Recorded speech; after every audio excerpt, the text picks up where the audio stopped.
So today we have carried out a special drive.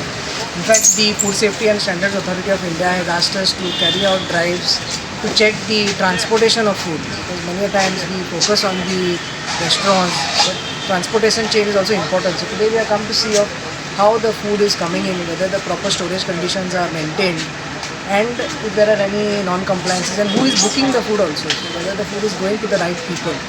So we have started early in the morning today at around 5:30 the teams have arrived and checks are going on. So more or less we have seen that few of them are very compliant, they are carrying out proper icing, and also we have drawn samples and we have allowed them to take the stock. One or two non-compliances are there where the consignments are booked from people who don't have licenses. So such consignments we have detained, we are carrying out the investigation. Some ready-to-eat products like these aloo tikkis and all, which were booked by some cloud kitchen, they don't have a license. So we have currently detained that.